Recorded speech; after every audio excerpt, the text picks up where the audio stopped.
Harish Rao strength ఏంది, హరీష్ రావు బలం ఏంది?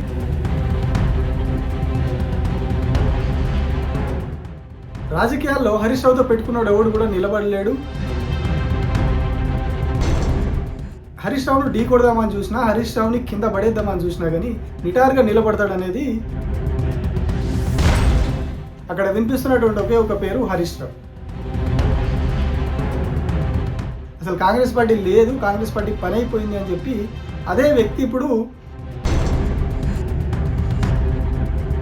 హరీష్ రావు బయటికి చాలా సింపుల్గా కనిపిస్తారు, చాలా సైలెంట్గా పొలైట్గా కనిపిస్తారు.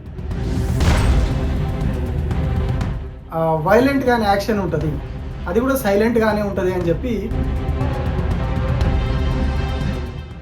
Harish Rao once target fix చేస్తే అది ఖచ్చితంగా 100% అక్యురేట్ తోటి కొడుతుంది అనేది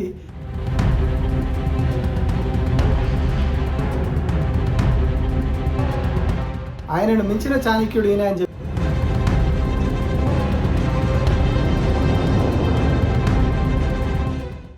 నమస్తే, నేను Prabhakar Vainavanka. Welcome to P V news. రాష్ట్రంలో కవిత వర్సెస్ హరీష్ రావు ఇష్యూ చాలా పొలిటికల్ ప్రకంపనలు సృష్టిస్తూ ఉన్నది.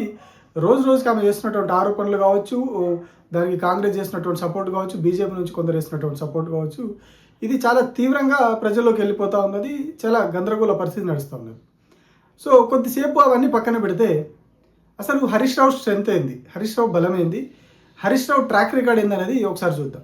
రాజకీయాల్లో హరీష్ రావుతో పెట్టుకున్నాడు ఎవడు కూడా నిలబడలేడు, ఆయనను తట్టుకోలేడు రాజకీయాల్లో అనేది ఒక మాట గత 10 ఏళ్ళుగా అంతకుముందు నుంచి కూడా చర్చలో ఉన్నది, వాడకంలో ఉన్నది, మీడియా సర్కిల్స్లో కావచ్చు, పొలిటికల్ సర్కిల్స్లో కావచ్చు. హరీష్ రావును ఢీ కొడదామని చూసినా, హరీష్ రావుని కింద పడేద్దామని చూసినా కానీ వాళ్ళు కింద పడతారు తప్పితే ఎక్కడ కూడా హరీష్ రావు కింద పడిపోడు, నిటారుగా నిలబడతాడు అనేది బయట నడుస్తున్నటువంటి టాక్.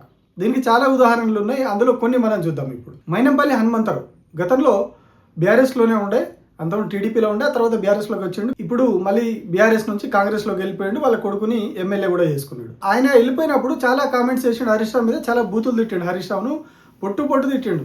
ఆ నుంచి రౌతి వరకు ఎన్ని బూతులు ఉంటే అన్ని బూతులని తిట్టిండు. తిట్టి లాస్ట్కి ఏదో రకంగా కొడుకుని అయితే ఎమ్మెల్యే గెలిపించుకున్నాడు.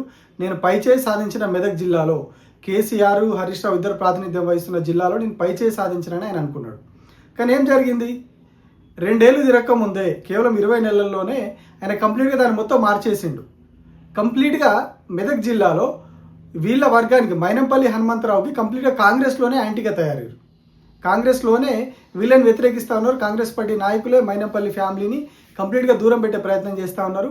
ఆయన పోతే ఆయనకు వ్యతిరేకంగా నిరసనలు తెలిపే పరిస్థితి, అట్లాగే అగ్రనాయకులు అక్కడికి పోయినా కూడా వాళ్ళ ఎదుట వీళ్ళకి వ్యతిరేకంగా నినాదాలు చేసే పరిస్థితి వచ్చింది.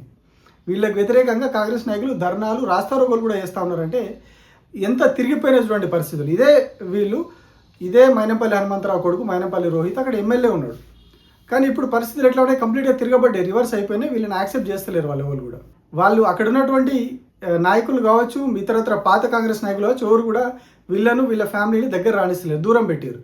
మరి ఎందుకు ఇట్లా జరుగుతూ ఉన్నది? అప్పుడు అంతా హక్కున ఏర్చుకున్న మెదక్ జిల్లా కాంగ్రెస్ ఇప్పుడు ఎందుకు వీళ్ళని దూరం పెడతా ఉందంటే అక్కడ వినిపిస్తున్నటువంటి ఒకే ఒక పేరు హరీష్ రావు. వెనకాల ఈయన ఉన్నాడు కాబట్టి, ఈయన వెనకాల చక్రం తిప్పుతున్నాడు కాబట్టి మెదక్ జిల్లాలో వీళ్ళ ఫ్యామిలీకి మొత్తం అక్కడ ఉన్నటువంటి వాళ్ళంతా దూరం అయ్యారు, వీళ్ళని దూరం పెడతా ఉన్నారు అనేది వినిపిస్తూ ఉన్నది. ఇక ఇంకొక ఎగ్జాంపుల్, కొన్ని నెలల క్రితం హరీష్ రావు మీద ఒక ఫోన్ ట్యాపింగ్ కేసు నమోదైంది. ఆ కేసులో కొందరిని అరెస్ట్ చేసి జైలుకు కూడా పంపారు. వాళ్ళు ప్రభుత్వ ఉద్యోగులు ఉన్న వాళ్ళని అరెస్ట్ చేసిరు. ఆ కేసులో పెట్టింది ఎవరు? చక్రధర్ గౌడ్ అని కాంగ్రెస్లో ఉన్నటువంటి వ్యక్తి, సిద్దిపేట మెదక్ ప్రాంతానికి సంబంధించినటువంటి చక్రధర్ గౌడ్ అనే వ్యక్తి హరీష్ రావు మీద కేసు వేసాడు. ఫోన్ ట్యాపింగ్ జరిగిందని తన ఫోన్ ట్యాప్ చేసి ఇంకా రకరకాలు వేసి చేస్తే ఆయన దాని మీద హైకోర్టుకి వెళ్ళారు. హైకోర్టు వెళ్తే హైకోర్టు ఆ ఎఫ్ఐఆర్ని క్వాష్ చేసింది, కొట్టేసిన తర్వాత ఎవరైతే జైలుకు వెళ్ళిన వాళ్ళు కూడా బయటకు వచ్చేసారు. అంతే అయిపోయింది. మధ్యలో ఒక 5-6 నెలలు గ్యాప్ వచ్చింది. 5-6 నెలలు గ్యాప్ వచ్చేసరికి కంప్లీట్గా సీన్ రివర్స్ అయిపోయింది. ఎవరైతే కాంగ్రెస్ పార్టీకి సపోర్ట్గా ఉండి, కాంగ్రెస్ పార్టీకి అక్కడ ఒక లీడర్గా ఉండి, కాంగ్రెస్ పార్టీ నుంచి పూర్తి స్థాయిలో అగ్రనాయకుల సపోర్ట్తో పనిచేసినటువంటి చక్రధర్ గౌడ్ ఇప్పుడు కంప్లీట్గా రివర్స్ అయిపోయాడు. ప్రెస్ మీట్ పెట్టి మైనంపల్లి ఫ్యామిలీని కావచ్చు, కాంగ్రెస్ పార్టీని కావచ్చు విమర్శిస్తూ ఉన్నాడు. అసలు కాంగ్రెస్ పార్టీ లేదు, కాంగ్రెస్ పార్టీ పని అయిపోయింది అని చెప్పి అదే వ్యక్తి ఇప్పుడు కాంగ్రెస్ పార్టీని తిడతా ఉన్నాడు. ఎవరైతే హరీష్ రావు మీద మొన్నటిదాకా కేసు పెట్టి ఆయనను ఆ ఫోన్ ట్యాపింగ్ కేసులో ఇరికిద్దామని చూసారు. అంటే కంప్లీట్గా రివర్స్ అయిపోయింది. సేమ్ మైనంపల్లి ఇష్యూలో కానీ, సేమ్ చక్రధర్ గౌడ్ ఇష్యూలో కానీ కంప్లీట్గా ఇద్దరు రివర్స్ అయిపోయారు. ఎందుకు అయ్యారు అంటే one and only person Harish Rao. ఇట్లా చెప్పుకుంటూ పోతే చాలా ఎగ్జాంపుల్స్ ఉంటాయి హరీష్ రావు గురించి. హరీష్ రావు బయటికి చాలా సింపుల్గా కనిపిస్తారు, చాలా సైలెంట్గా పొలైట్గా కనిపిస్తారు. కానీ ఎవరైనా ఆయన దెబ్బ కొట్టాలని, ఆయన ఎదిరించాలని, ఆయన మీద ఏదో కుట్రలు కుతంత్రాలు చేయాలని చూస్తే మాత్రం చాలా వైలెంట్గానే యాక్షన్ ఉంటుంది, అది కూడా సైలెంట్గానే ఉంటుంది అని చెప్పి బీఆర్ఎస్లో ఉన్న వాళ్ళే చాలామంది చెప్తూ ఉంటారు. ఎక్కడ కూడా హరీష్ రావు నేరుగా వచ్చి శత్రువులను ఎప్పుడు డైరెక్ట్గా ఏదో చేసి తిట్టి అది చేసి కొట్టినట్టు ఎక్కడ మనం చూడం. అదే మైనపల్లి హనుమంతరావు గురించి కావచ్చు, చక్రధర్ గౌడ్ గురించి కావచ్చు, ఎక్కడ కూడా హరీష్ రావు పెద్దగా బయట మాట్లాడలేదు. కానీ ఎక్కడ కొట్టిండు? మూలాల మీద కొట్టిండు. మూలాల మీద దెబ్బ కొడితే ఇప్పుడు అందరూ విలువిల్లాడుతూ ఉన్నారు. అంత రివర్స్ అయిపోయింది అక్కడ. సేమ్ కవిత ఇష్యూలో కూడా ఇదే జరుగుతున్నదా అనే అనుమానాలు కలుగుతున్నాయి. హరీష్ రావుకు చెక్ పెట్టేందుకు ఏమైనా ప్రయత్నాలు ఎవరు చేసిర్రు, ఎట్లా చేసిర్రు, ఎందుకు జరిగిందో కానీ కవితను ఇంత బయటకు తోసేసి సొంత తండ్రే, సొంత అన్ననే ఆమెను పార్టీ నుంచి బయటకు పంపించేసిర్రు అంటే అక్కడి దాకా వచ్చింది అంటే వెనకాల ఏం జరుగుతూ ఉన్నది. Harish Rao once target fix చేస్తే అది ఖచ్చితంగా 100% అక్యురేట్ తోటి కొడుతుంది అనేది ఆయనకు ఉన్నటువంటి పేరు. సో మరి ఇక్కడ ఏం టార్గెట్ ఫిక్స్ చేసిండో ఆ టార్గెట్ ఫిక్స్ చేయడానికి గల కారణాలు ఏంటి? ఈయన కూడా ఇక్కడ కూడా ఆయననే చేస్తూ ఉన్నాడా? కవిత బయటికి వెళ్ళడానికి, కవితను బయటకు వెళ్ళగొట్టడానికి కారణం మరి ఆయనైనా? ఎట్లయితే మెదక్ జిల్లాలో చక్రం తిప్పిండో, ఎలాగైతే చాలామంది రాజకీయ నాయకులకైనా సమాధానం చెప్పిండో, ఇక్కడ కూడా అదే పరిస్థితి జరిగిందా? అందుకే కవితను బయటకు పంపించేదాకా పరిస్థితి వచ్చిందా అనేది ఇప్పుడు బయట జరుగుతున్నటువంటి చర్చ. ఎందుకంటే ఆయన రాజకీయం అట్లా ఉంటుంది. రాజకీయ చాణక్యుడు అని కేసీఆర్కి పేరు పెట్టారు, కానీ ఆయనను మించిన చాణక్యుడు ఈయన అని చెప్పి చెప్తా ఉంటారు.